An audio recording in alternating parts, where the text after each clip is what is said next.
प्रिय आत्मीय दाजुभाइ दिदीबहिनीहरू, हामी नेपालीहरूको घर आँगनमा नयाँ वर्ष 2082 आइपुगेको छ। नयाँ घाम, नयाँ ज्योति, नयाँ उत्साह लिएर आएको नयाँ वर्षको उपलक्ष्यमा देश तथा विदेशमा रहे बसेका सम्पूर्ण नेपालीहरूको सुख र शान्तिको मङ्गलमय शुभकामना।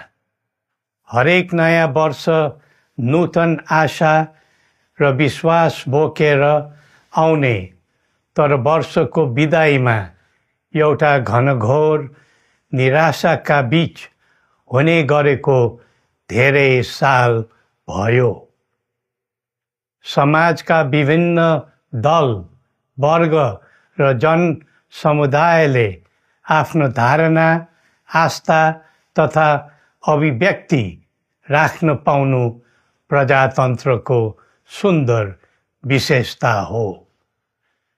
तर त्यस्तो धारणा र मान्यता प्रस्तुत गर्दा सबैले संयम अपनाउनु पर्दछ।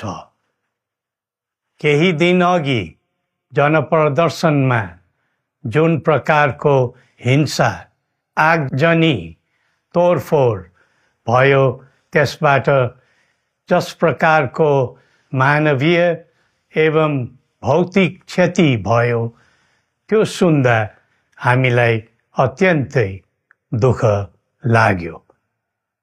नागरिक स्वतन्त्रता भन्दा ठुलो तन्त्र वा वाद हुँदैन। वास्तविक प्रजातन्त्र त्यहाँ हुन्छ जहाँ राम्रो, नराम्रो, जनगुनासो वा गुणगान सुन्ने परम्परा र संस्कार हुन्छ।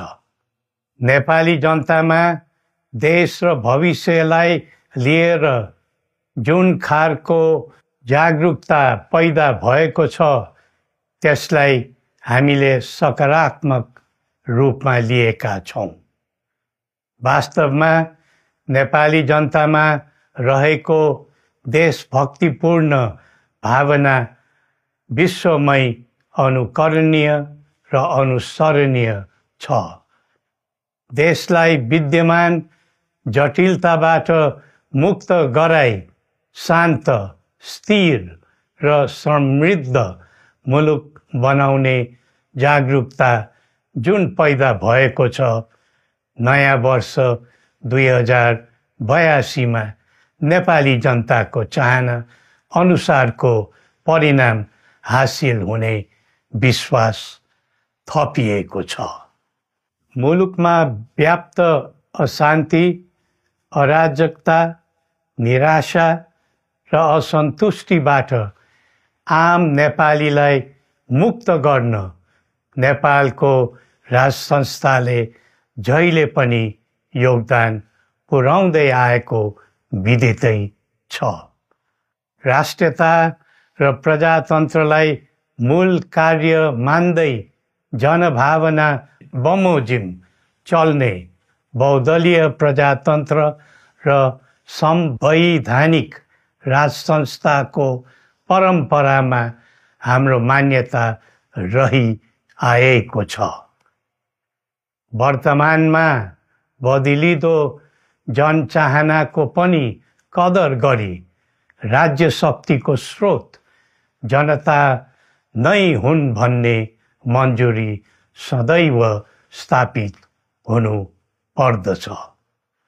राष्ट्र निर्माता श्री 5 बरामहाराज धीराजको दिव्य उपदेशलाई नै अबको राज्य सत्ताको मूल मन्त्र सोच्नुमा के होला? सन्तुलित कूटनैतिक सम्बन्ध र आत्मनिर्भर नेपालको परिकल्पना नै पृथ्वी पथको मूल सार हो।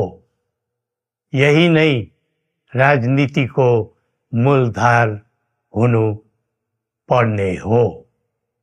विश्वको बदलिँदो परिस्थितिलाई मनन गर्दै विश्वव्यापीकरण र स्वतन्त्र व्यापारका आधारहरूलाई चुनौतीको रूपमा लिँदै चरम आर्थिक मन्दी भोग्नु परिरहेको अहिलेको सन्दर्भमा नेपाल जस्ता विकासोन्मुख देशले आत्मनिर्भर अर्थतन्त्र निर्माणको कार्यमा अर्जुन दृष्टि लगाउनु पर्ने समय आएको छ। स्वदेशी स्रोत साधनको प्रयोगले स्वदेशमै उत्पादन गरी स्वदेशमै खपत गर्दै आन्तरिक अर्थतन्त्रको चक्रभित्रबाटै मुलुकको समग्र अर्थतन्त्र आत्मनिर्भर र चलायमान गराउनु पर्ने विश्व परिवेश निर्माण हुँदैछ भन्ने सङ्केतहरू देखा परिरहेका छन्। विश्वकै उत्कृष्ट यो भूमिमा बाँच्न समेत गाह्रो हुने स्थिति पैदा भएपछि बढ्दो युवा पलायनलाई रोकी युवा शक्तिको श्रम र सिपलाई स्वदेशमै उच्च उपयोग गर्नु पर्दछ। युवा स्वरोजगारको निम्ति अवसरहरूको खोजी गरी नेपालमै आय आर्जन गर्न सक्ने वातावरण तयार गर्नुपर्ने आजको पहिलो आवश्यकता बनेको छ। सबै नेपालीको तन, मन र ध्यान त्यसैमा लगाउनु परेको छ। विश्वभरि छरिरहेका नेपालीहरू एकताका सूत्रमा बाँधिन अब ढिला गर्नु हुँदैन। आफ्ना ज्ञान, सिप र सामर्थ्य मात्र होइन, त्यहाँ आर्जेको पुँजी, स्रोत र साधन समेत नेपालमै लगाउनु पर्दछ भन्ने भावना सबैमा जागृत गराउनु परेको छ। प्रकृतिले दिएको स्वर्ग जस्तै सुन्दर हिमवत् खण्ड नेपाल सिँगार्न र विकासको बिकुल फुक्न कसरी लाग्ने र लगाउने स्वदेश फर्क स्वदेश नै स्वर्ग भन्ने अभियान चलाउनु पर्ने आजको आवश्यकता भएको छ। जनभावना र चाहना बुझी मुलुकको समग्र संरचनामा नै हेरफेर र सुधारका कदम चाल्नुपर्ने तथ्य स्पष्ट देखिन्छ। शिक्षा, स्वास्थ्य र दैनिक कामकाजका पद्धति र प्रणालीहरूमा आमूल परिवर्तन र सुधार गरी यिनको आधुनिकीकरण अनिवार्य भइसकेको छ। युग प्रविधिको हो, सावधानीपूर्वक उपयोग गर्नु सकेमा राष्ट्रको योगदानमा ठुलो टेवा पुग्न सक्नेछ। सुशासन र भ्रष्टाचार मुक्त प्रशासन मूल नारा हुनु पर्दछ। हामी अस्थिरता, अशान्ति, अराजकता, विपन्नता र भ्रष्टाचारको अन्त्य चाहन्छौँ। त्यसका निम्ति नेपाली जनताबाट हुने हरेक प्रयासहरूमा एकबद्धता रहनेछ।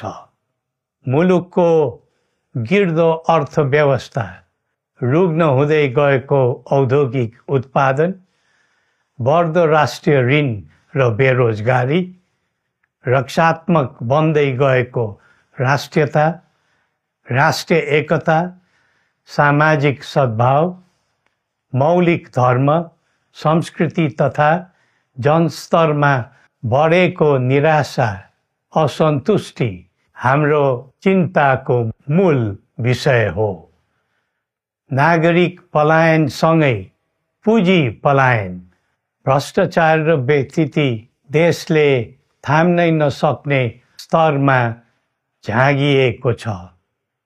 यो स्थितिमा नयाँ वर्षलाई उपलब्धिमूलक बनाउनु हामी सबै नेपालीको सामूहिक र एकताबद्ध प्रयास अपरिहार्य भएको छ।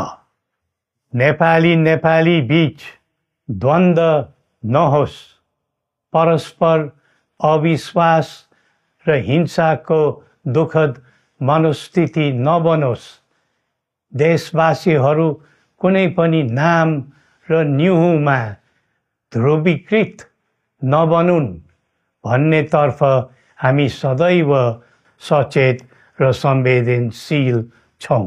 नेपालीको एकतामा नै नेपालको भविष्य निहित रहेको यथार्थलाई हामीले आत्मसात गरेका छौँ। सबैले यही वास्तविकतालाई आत्मबोध गर्नुपर्दछ भन्ने ठान्दछौँ। हाम्रा आह्वान हामी कसैको निजी स्वार्थपूर्तिका निमित्त होइन, कुनै खालको सैद्धान्तिकवाद वा विचारको होइन, समग्र राष्ट्रको स्वाधीनता, समग्र जनताको सम्प्रभुता तथा नेपाल र नेपालीको सुखमय प्रतिष्ठाको निम्ति हो। आफ्नै प्रकारको अग्रणी राष्ट्र हामीले नै बनाउने हो अनि आफ्नो स्वतः र अस्तित्व हामी आफैले उठाउने हो। संसार धेरै अघि बढिसक्यो, तर हामी यो वा त्यो वादको चक्रव्यूहमा फँसेका छौँ। नेपाल आमालाई केन्द्रमा राखेर हाम्रा विचार बन्नुपर्छ, हाम्रा कदम चल्नुपर्छ।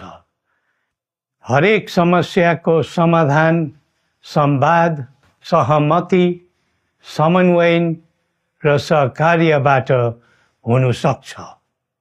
आगामी वर्ष नेपाली इतिहासको स्मरणीय र सुनौलो सम्झना बन्नुपर्छ र बनाउनु सकिन्छ भन्ने विश्वास हामीले लिएका छौँ।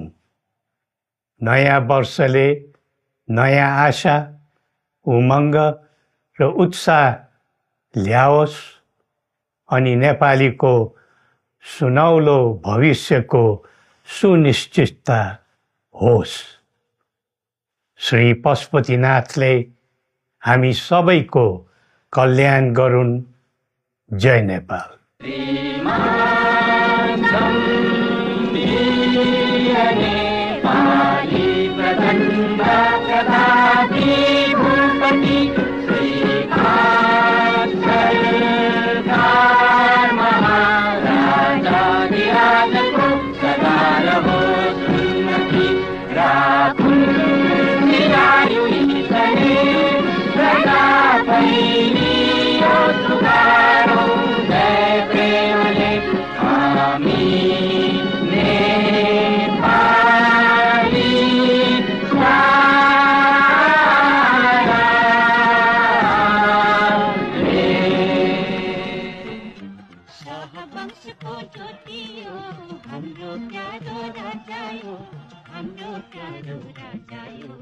जिंदाबाद